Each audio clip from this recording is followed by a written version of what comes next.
My name's Glenn Entis. I've been in computer animation since 1977. It was my first paying job in computer animation.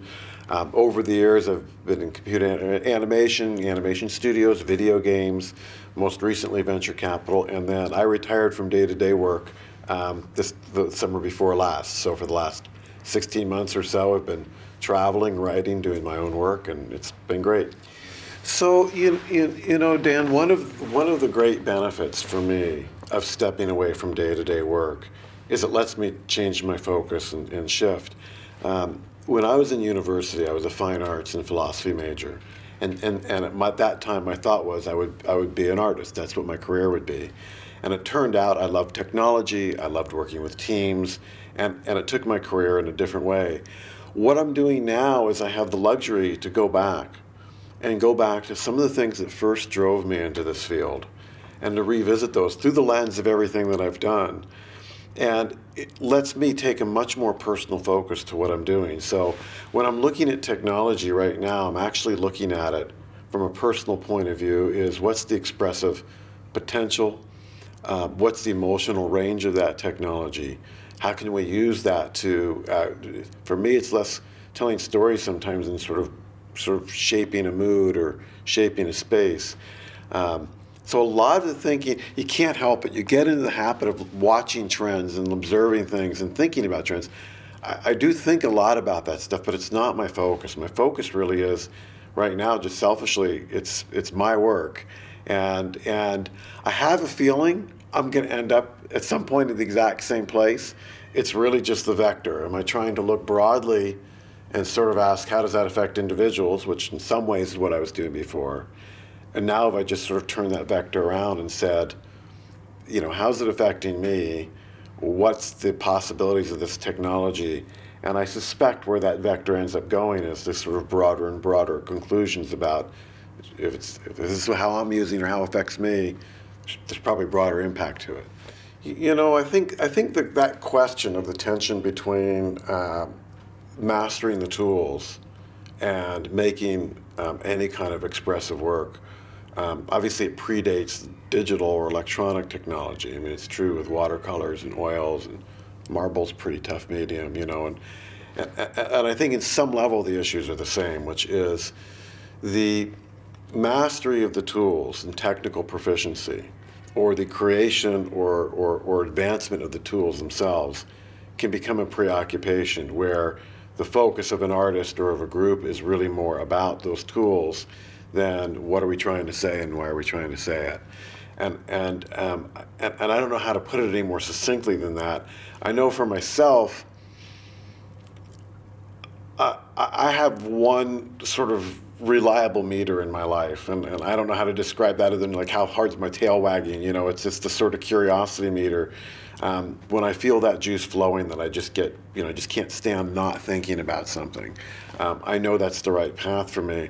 And over the years, I think partly because I've been in computer graphics so long, I tend not to differentiate for myself too much between is it the tool or is it the product. Because I'm comfortable with tools. I love the tools, and I find that what happens is that I think for anybody, the tool basically gives them some sort of conceptual building blocks. You know, you start to think about a certain tool, and it allows you to think creatively about what you can do with it, and you sort of think in terms of that tool. You start thinking differently than if you didn't have the tool. It becomes, you know, sort of an agent in a way for whatever it is you're trying to do expressively or creatively. And in that sense, I have a hard time separating them. If I get excited about a tool or technology, I generally don't start thinking about, wow, what a great tool, what a great technology, how does it work? I instantly start thinking, what can I do with it? Oh, I could do this, I could do that, I could combine it here, and that's what gives it its power. I suspect there's a lot of reasons for it. And actually, I think the answer that stories are really hard is probably a good place to start. But I don't think stories, let's put it this way, there's a lot of great stories out there. There's a lot of great storytellers. And I know a lot of people, if I ask them, what did you have for breakfast this morning? I know I'll actually get a great story. It may not have a story arc worth an hour and a half, but there's a lot of good stories. But here's, I think, at least some of the problems. The technology, I think, is very seductive in the sense that it is powerful. You can quantify it. You can talk about the level of global illumination or, the modeling techniques you have. We have a very rich vocabulary to talk about and compare levels of technology and get sort of more and more complex shots. We, as an industry, don't have that rich vocabulary to talk about, but in this case, maybe more importantly, sort of measure the efficacy or power of a story. So it's not really clear to people when they're moving forward, when they're moving back, who's got more, who's got better, whereas I think everybody pushes competitively to compete on the technology where at least they can be measured. I think that channels the way individuals move their careers and think about themselves. I think that it changes the way projects are made. Now, in the case of those joint projects, which any film is, the story, in some sense, is a more fragile element. You can have different lighting techniques competing, you can have things changing, but when you get multiple voices in the story and the story's compromised and you can't get people to agree, which often what happens when you see a movie and you try to deconstruct what happened and how the story got there, you find, well, there's multiple writers, there's a lot of producers, there's studio involvement. And I think with stories, because it is harder to find an objective measurement of the quality of the story, or is the story moving in the right or the wrong direction, I think it's easier for the story to get kind of buffeted around and get compromised in the course of things. There's another reason that I hope is not a good reason, but I suspect it is. I see so many movies that have, frankly, head-scratching stories where it's not just plot inconsistencies, it's lack of real emotional involvement or caring, and just, how did this story get through? Yet I see the box office numbers and realize, well, the special effects were great, or the intellectual property that came from is popular. Nobody seemed to care. It's like, it was a horrible story, and everybody still, the box office dollars just flew to it. I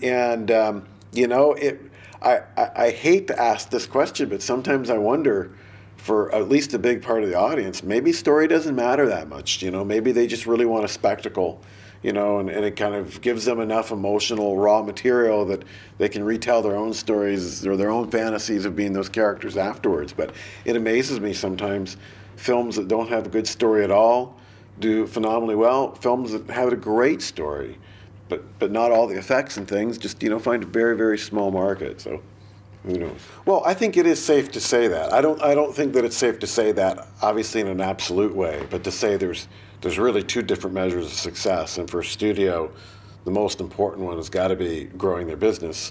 For an artist, the most important one presumably is the quality of what they're doing. I don't think these vectors are diametrically opposed, but they're definitely not the same vector either. They're different, and there are conflicts. And in a way, we've just come full circle back to the first question you asked me. I spent 36 years of my career working on projects that were, for the most part, commercial. Almost all of them were commercial. It was a great career. I loved it. I have no regrets about it. But it's nice to take a step back. And for me, every chapter in my life, what I've loved about it is I've been able to commit to it wholly and just throw myself into it. And this chapter in my life that started a year ago, I really wanted to say, okay, if that's what this chapter is, I want to live it as sort of completely and as passionately as I can. And for me, it meant it's basically saying the things I do right now are purely personal. I don't care if the stuff I write gets published. I don't care if the images I get shown in a gallery or get distributed. Right now, it actually, there's no level of commercial success that is mattering to me right now. It might at some point. But right now, I'm having so much fun, essentially just making things that interest and please me. And it's for exactly that reason you're talking about, is not to have that other vector of measurement in there. I don't really want to work on things that are, I have no interest in being commercially successful because so many of the things that I see that are commercially successful, films, games, whatever, they're amazing pieces. They're like this, $200 million pieces of confection. But what I'm really looking for is, just sort of what moves me, what affects me, what makes me feel more alive, what makes me feel that I'm feeling sort of better, more broadly, more compassionately, and that seems to be a good guide right now. But that's certainly not a commercial guide.